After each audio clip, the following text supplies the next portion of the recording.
Hello everyone, welcome back to my channel মিষ্টি simple লাইফস্টাইলের আরেকটি নতুন ব্লগে তোমাদের সকলকে স্বাগত জানিয়ে ব্লগটা স্টার্ট করলাম। তো সকালবেলায় রান্নাঘর থেকে আজকে ব্লগটা স্টার্ট করলাম।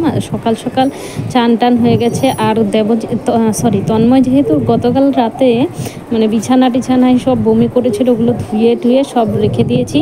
তো আগে ভাবলাম একটু চা খেয়ে নিই।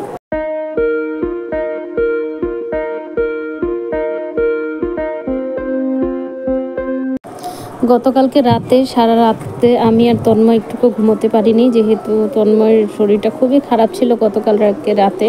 আর বাচ্চাদের শরীর খারাপ থাকলে মার তো ঘুম চোখে আসেই না। অনেক চেষ্টা করেছি যে ঘুমানোর, কিন্তু ঘুম হয় মানে একদমই ঘুম আসেনি। সকাল 4:30টার সময় একটুখানি ঘুমিয়েছি। সব এগুলো তন্ময়ের ড্রেস চেঞ্জ করে বিছানা চাদর আর একটা পেতে বিছানায়, তারপরে ওকে ঘুম পাড়িয়ে ও একটু ঘুমিয়েছে, তারপরে আমি ঘুমিয়েছি। তো সকালে আবার ঘুম ভেঙেই গেছে। মানে টেনশন মাথায় থাকলে তো তখন আর ঘুম আসে না চোখে, ঘুমটা ভেঙেই যায়। আর তন্ময় যেহেতু অনেকটা ছোট, তার জন্য দেখবে মানে শুধু তন্ময় নয়, যে কোনো ছোটো বাচ্চাই ওদের যদি শরীর খারাপও হয় তবু খেলা আর দুষ্টুমি কিন্তু ওদের কমেই না। ওদের যে শরীরে এনার্জি নেই বা শক্তি ততটুকু পাচ্ছে না, তবুও কিন্তু ওর দুষ্টামি আর উৎপাত মানে ঘুম থেকে উঠেই মানে স্টার্ট হয়েই গেছে। এখন বেজে গেছে 9:30। তো এখন পর্যন্ত কিন্তু এখনও কিছুই খায়নি।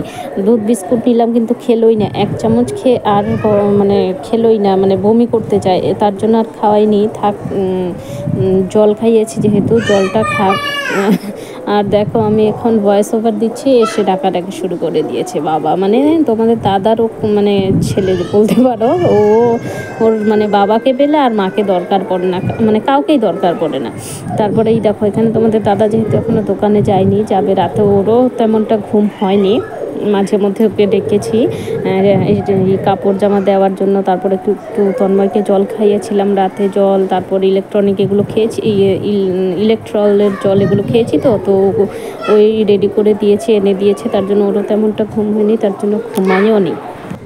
আর আমাদের দেখো জবা ফুল গাছটাও কিন্তু আধা হয়ে গেছে। আর এই যে আমাদের কি বলে বেল গাছটা বেশি বড় হয় না, বেল গাছ মনে হয় তাড়াতাড়ি বড় হয় না। তোমরা একটু কমেন্ট করে জানিও এই বিষয়ে যদি কোনো কিছু জানা থাকে তোমাদের। আর মা এখানে লাগিয়েছে বেগুন গাছ একটা, আর ফুল গাছ। আর এখানে দেবজিৎ আর তন্ময়, তোমাদের দাদা যেহেতু যায়, হ্যাঁ। তারপরে এসে পড়লাম ঘরে, ওদেরকে একটু খাইয়ে দিয়েছি। তন্ময় তো খেলোই নাই, 2 চামচ খেয়েছে শুধু। তারপরে এসে পড়েছি ঘরে, এই কাপড়গুলো ভাঁজ করে নেব, তারপরে বিছানা গুছিয়ে বাইরের মানে রান্না করতে লাগবে তাড়াতাড়ি। একটু সেদ্ধ ভাত বা আলু ভাজা করে দেব যদি তন্ময় খায়। আর তোমাদের দাদাও বলে একটু ভাত খেয়ে যাবে, তার জন্য আগে কাপড়গুলো গুছিয়ে বিছানাটা গুছিয়ে তারপরে একটু রান্না করে নেব, ভাত আর আলু ভাজা এখন। তারপরে তো দুপুরে রান্না করতেই লাগবে। আজকে যেহেতু শনিবার, তো শনিবারে তো আমরা নিরামিষ খাই। তো নিরামিষের দিন তো বেশি মানে ঝামেলা নেই। আর যেদিন মাছ মাংস খাওয়া হয় ওই দিন একটু ঝামেলা থাকে, নিরামিষ আবার মাছ মাংস তো দুই দিকে করতে হয়। আর আজকে যেহেতু মানে নিরামিষ, তো একদিকে করলে হয়ে যাবে। তাড়াতাড়ি রান্নাটা করে নেব, যেহেতু তন্ময় শরীরটাও বেশি ভালো নয়। তো ও কখন যে মানে আমার কোলে উঠে এসে বসবে মানে বলাও যাবে না। যখন ওর খারাপ লাগবে বেশি তখন কোলে আসবে, আর যখন ধরো একটু ভালো লাগবে তখন আবার খেলা স্টার্ট করে দেবে।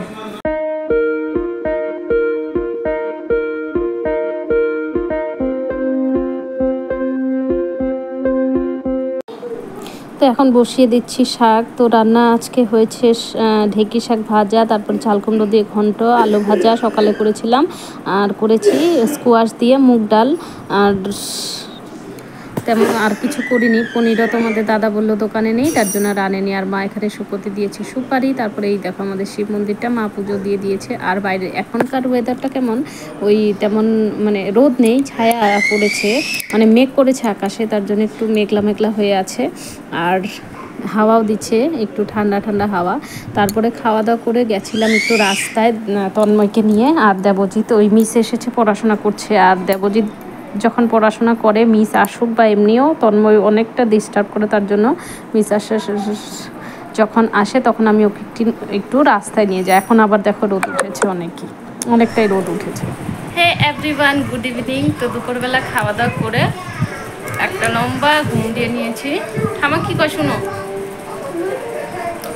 এই যে আমার কাছে চকলেট খাবা, যাও। হ্যাঁ, ঘুম টুম দিয়ে এখানে এই যে কাপড়গুলো নিয়ে আসলাম, এগুলো ধোয়া হয়েছে, সব ভাঁজ করা হয়নি। আর সফটওয়্যারগুলোকে আমি প্লাস্টিকে ঢুকিয়ে উপরে রেখে দেবো। নিচে থাকলে তো ওরা খেলবে খেলবে নষ্ট করবে, খেলে তো কম নষ্ট বেশি করে, তার জন্য। আর এখানে হচ্ছে চা নিমকি নিয়েছি, চাটা খেয়ে তারপর কাপড়গুলো ভাঁজ করবো, আবার রাত্রে রান্নাও আছে, তো চাটা খেয়ে নিয়ে আগে রান্না করো, রান্না করো, রান্না করো। হ্যাঁ, ও কি সুন্দর নানা।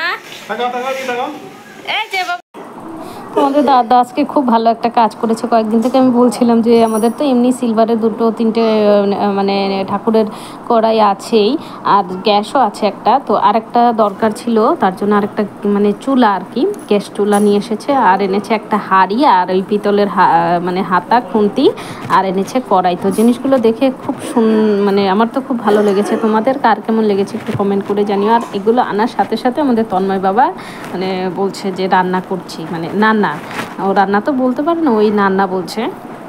তোমাদের দাদা এখানে ওই যে চুরু গ্যাসের কি বলে রেগুলেটর পাইপ, তারপর আবার স্ট্যান্ড, এগুলো সব ওই লাগাচ্ছে এখন রাতের বেলা এসে এগুলো লাগিয়ে। আর যখন তোমাদের দাদা কোনো কাজ করবে তখন আমাদের তন্ময় বাবা তো যাবেই, সব কাজ ওই করে ফেলবে, ও তোমাদের দাদাকে আর বেশি করতে দেবে না কাজ, এরকমই অবস্থা করতে থাকে। তো আজকে রাতও অনেক হয়েছে, তো আজকে আমি এখানেই ব্লগটা এন্ড করবো। দেখা হবে আবার নতুন একটা ব্লগ তোমাদের জন্য নিয়ে আসবো। ততক্ষণ তোমরা ভালো থেকো, সুস্থ থেকো, সবসময় হ্যাপি থেকো। আর যদি তোমাদের আমার চ্যানেলের ব্লগগুলো বা ভিডিওগুলো ভালো লাগে, লাইক শেয়ার কমেন্ট করো, চ্যানেলটি সাবস্ক্রাইব করো। আরেকটা কথা, সাবস্ক্রাইব করে পাশে থাকা বেল আইকনটি প্রেস করে রেখো, যেন আমি নতুন ভিডিও আপলোড করার সাথে সাথে তোমরা পেয়ে যাও। তো আজকের জন্য টাটা, বাই বাই, ভালো থেকো সবাই।